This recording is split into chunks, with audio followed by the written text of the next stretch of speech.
Hi and welcome. I'm Jennifer Bonoff, founder of BuildYourDigitalBrand.com. Doug and I are excited to share our interview series on personal branding. Hear from a diverse group of experts on the purpose and benefits of establishing your brand. Learn how to stand out and be memorable. Hi, I'm here today with Katie Fogarty on the Build Your Digital Brand interview series.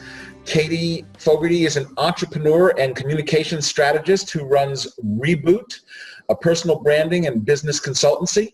She is the creator of LinkedIn Reboot and Reboot for Business, which transform professional identities with custom content, killer headlines, and powerful optimization on LinkedIn and beyond.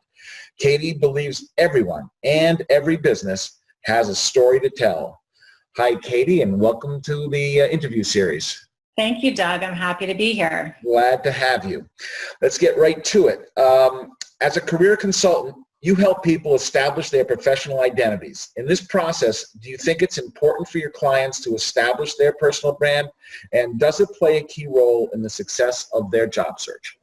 Absolutely. Absolutely. Having a understanding of your personal brand is critical. But before I dive into why, I just want to reassure your audience, everyone has a personal brand. A personal brand is just a fancy way of saying what your reputation is and what you're known for. And we are all known for something, but we don't always take the time and the pains to figure out what that is and how to communicate it effectively. And that's what I work with clients to do. Okay, very good. Now, if you have a client that has very little or no visible personal branding online, what three things would you tell them to do first to start the process of establishing their own digital brand? That's an excellent question. I think that I would recommend, for starters, that clients begin on LinkedIn. LinkedIn is a free platform that is very easy to use. It's being used by more than 450 million people across the globe. It is where today's professionals are at. So that would be my first recommendation. My second recommendation would be to create a personal website or to create a business website. It is next to impossible to be taken seriously today without a business website if you're a business. But I also think that everyone's in the business of taking ownership over their own career, and I would encourage people to consider having a personal website as a second step. Once you've gotten a digital footprint with LinkedIn and with a personal website, I would next recommend trying to establish thought leadership.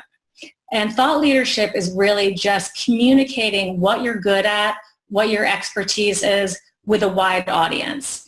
And it's easier than ever today to do that. We have so many platforms. You can self-publish on LinkedIn. You can run a blog through your personal website.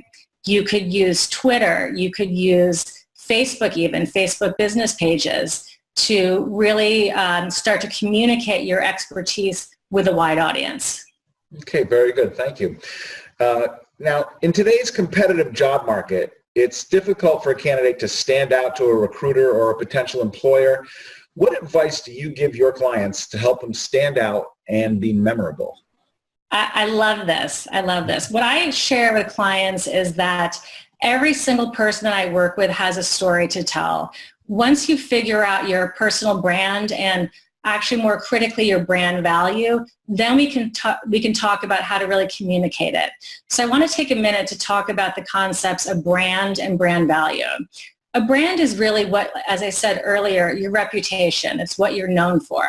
I am known as a communications expert. My background is in public relations. I've worked in journalism. I have written marketing materials for clients for a number of years. So my brand is that I'm a communicator. But that's not really enough. You need to also explain your brand value. And your brand value is what you offer that sets you apart from all the other people with your same background. So I want to share with you an exercise that I had done a few months ago when I was creating my own personal website. I did a brand value exercise where I reached out to 30 people that knew me from different areas of my life. They were clients, they were former work colleagues, they were friends and family. And I emailed 30 of them and said, I have a very quick favor. Can you please send me an email with 3 words that best describe my professional expertise and what makes me special and sets me apart. Now, you might think that given my background in writing and communications, that would be the number 1 word that came back. But I learned something from this exercise that really surprised me. Every single person that I reached out to said that my brand value, the word they thought of first when they thought of me, was listening. I was perceived as a good listener, and this was great to learn, and it helped inform the way I communicated about my brand on my website. I went from being a writer, which is I can tell your story well, to being I'm a great listener. I recognize that you have a story worth telling. So my brand is that I'm a communicator. My brand value is that I can help you tell your story.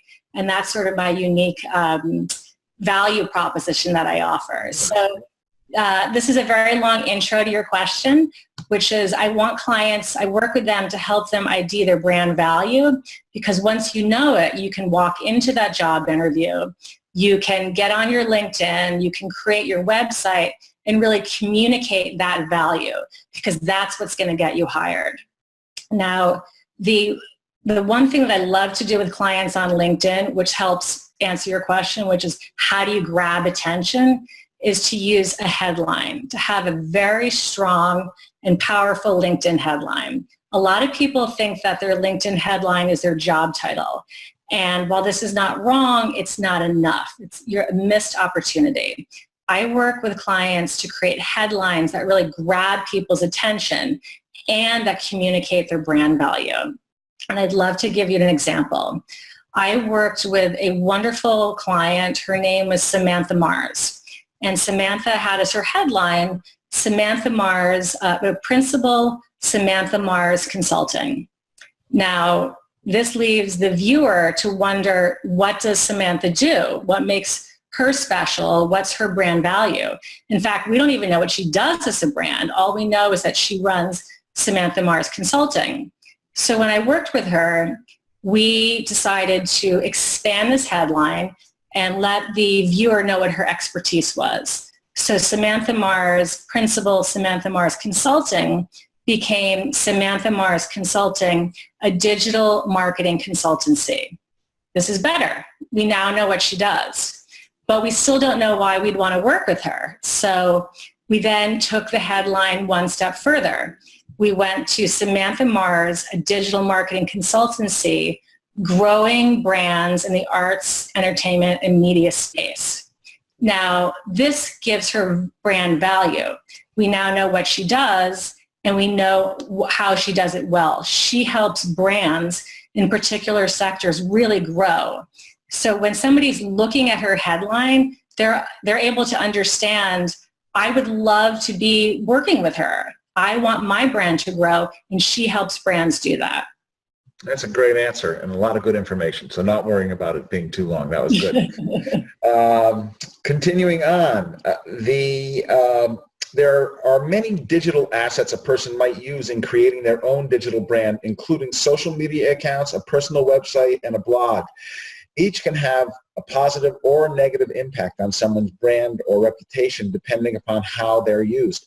What are your thoughts regarding online reputation management, and is it something you discuss with your clients in relation to their own personal branding? That's an excellent question. Online personal reputation management is critical. I would recommend, as a starting point, Google yourself. See what's out there. See what people are sharing. You can take control of your digital brand, and in fact, you should. I recommend to clients that when they begin trying to create a digital brand for themselves, that they do one step at a time. I think it's worthwhile getting on one platform, mastering it, and then moving on to the next. So a lot of times people say, I want to be a thought leader, I'd love to blog. And I have to ask them, like, do you really? Having a blog is a lot of work. You need to keep it up every single week or even every single day sometimes.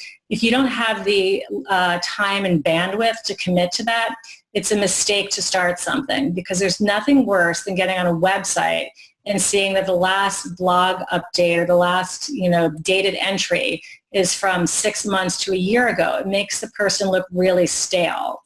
So I recommend, yes, figure out how your brand looks online, take steps to make sure it looks fresh and current, and I would add things to your portfolio one at a time. Maybe begin with your business website and then move to a personal website. Maybe if you want to engage in thought leadership and say, I have amazing information to share, I want to get it out there, pick one platform. Pick Twitter or pick Facebook or pick LinkedIn and really own that platform and do it well before moving on to the next. Okay.